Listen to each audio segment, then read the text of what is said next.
Welcome to the Best Small Business Podcast, where we deliver powerful insights, breakthrough ideas, and simple solutions to make your business unbelievably successful. I'm Rich G. And I'm BJ Flagg, and this is episode 175. Today, it's a product review using Slack to create a positive work culture. Absolutely. Yeah, we have both used Slack, and I'm telling you, you are going to love it. Absolutely. Yeah, there are a lot of products out there, and this is our product review because we think Slack is a really great standout product that a lot of teams can use.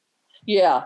And, and I think the concept of that the platform allows you to upload files, use emojis, have emotion, pin important posts, lots of things. It is a great platform for your team, especially right now when we're all, working from different locations. Yeah, and it goes so far past just basic communication. You could boost employee engagement, create a sense of community, and even give employee recognition. So this is just wonderful. Now, the big news that's going on right now is Salesforce bought Slack. Yeah, 27 billion, I think. Jeez. And so any of you guys out there right now that are using Salesforce, Slack is going to be such a welcome addition and connection to everything you're doing within Salesforce. It just does it a little bit differently, and you're going to love it. One of the things, Rich, we use Basecamp at the office. And that is really a tool to create the productivity tool. So people will say things, well, why do you have both? And Slack does something different. It's so immediate. And the ability to really connect in a quick and efficient manner and have, just long conversation. It's great. It's a really good product. It's very light. It comes on, and it's. I used it with a vendor out of the UK, and it was so immediate. First of all, like we were talking about, it cuts way down on email. You're not using email virtually at all. And it's an immediate, hey, I need to talk to you about something. Hey, send me that file. Hey, nice job. Let's talk about that. And it's a good document too that you follow, even though Basecamp is so much more robust. When you're working on small little vendor projects, it's a great little tool. Oh, definitely. And that's the beauty of it. Quickly set it up. Communicate with the vendor, get the project done, boom, done. That's the beauty of Slack. So today, let's launch into our tips. Absolutely. So all of these are going to help you create a positive work culture. So BJ, why don't you kick us off? Okay. The first one is increase team engagement. One of the things we've really learned through COVID is we immediately knew that we had to connect to our teams. We had been using Slack prior to that, and we knew that we had to kind of oomph up our game. We used general a lot before. People would, do you have that for me? Do you have this? But we weren't using it a lot. What we did is we just increased the team engagement so dramatically by creating levels within Slack so that you could have your big general level, and then you could have that team level. And by doing that, all of a sudden you opened up, we weren't wasting time. There was no time waste, Yeah. And I think that the people, one of the things that I think is amazing is just that ability to your point, you're working on a team project and you can have a specific thread just for that project. And you guys can be intense working just on that. Yeah. And then go back to your team. And just and ask a quick question, or here's the new file, here's this thing, and you see it all. It's not getting all hidden somewhere. Yeah. Oh, unbelievable difference. Oh, that's great. Well, Yeah. tip 2 is Slack allows you to give praise and recognition when needed. And this is a very coachy thing that I teach in leadership, is that your team, to create a positive work culture, you do need to give praise and recognition, especially when it's in a forum like Slack. To give positive, like, nice job with that client, or, like BJ, you say you use emojis and pictures and stuff. Yeah. And really, I think, when you're on that general or team level, giving that praise, people will say, oh, thanks. It's kind of, people are aware that other people on the team are making an effort, and they're feeling it. Next thing you know, they're also giving praise to somebody and saying thank you. It changes the dynamic of the culture, which is great.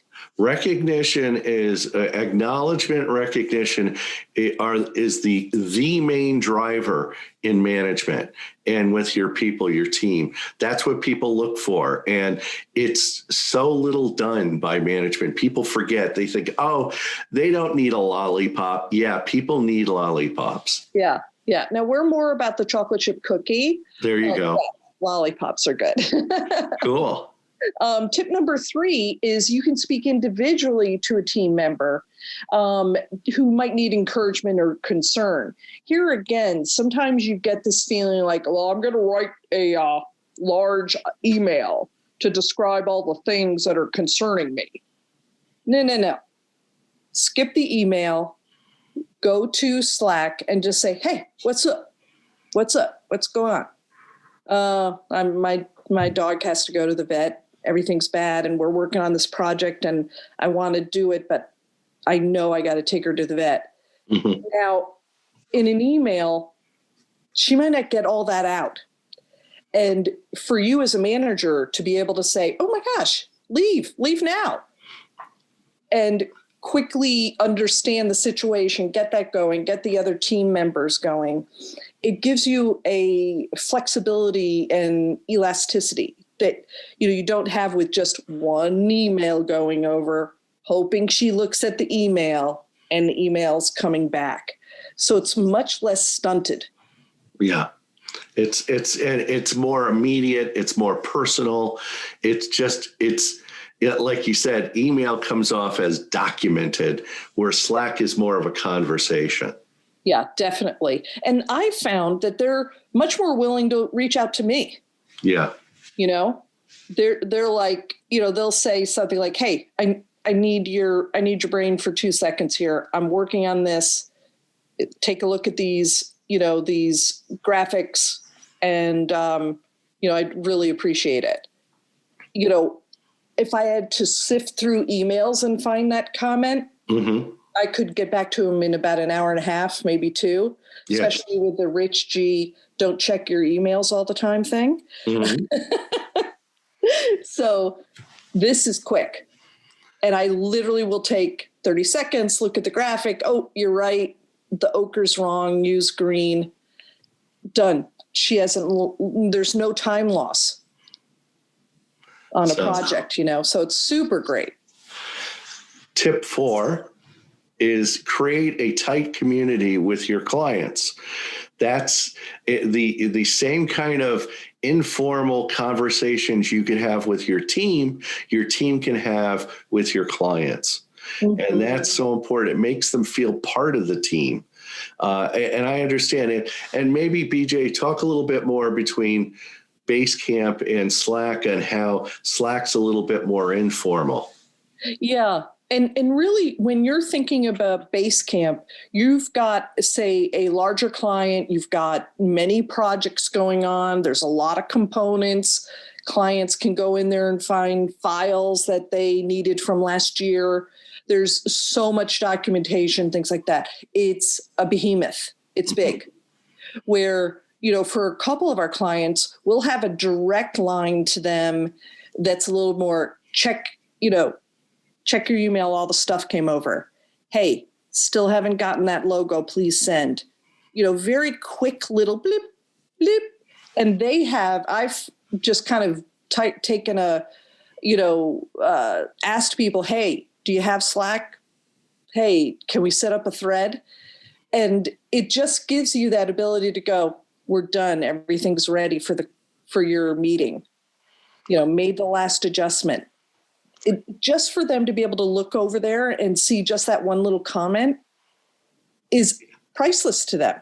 And it's very light. It's not that expensive. I belong to a Slack community of unemployed people, and they use it to communicate job opportunities, unemployment information, all this other stuff. And it's really interesting how they're using it. It's really brilliant. Yeah. And when you think about it, that's probably on the general level, right? Yes. And there's probably a lot of independent conversations going on too, which is phenomenal. And I did a talk for this group, and they invited me into their Slack group. And so about once a week, I'll pop in and drop in an article that I've read or something. They love it. They're just like, thank you so much. Yeah. So it's really something to look for. And we definitely carried this over to our resources. We found a book called Slack Made Easy, Communication and Collaboration Simplified by James Bernstein. It's a great book. There's some things that I would say in Slack are not intuitive. Yeah. And this is a book that can kind of help you get into that mode.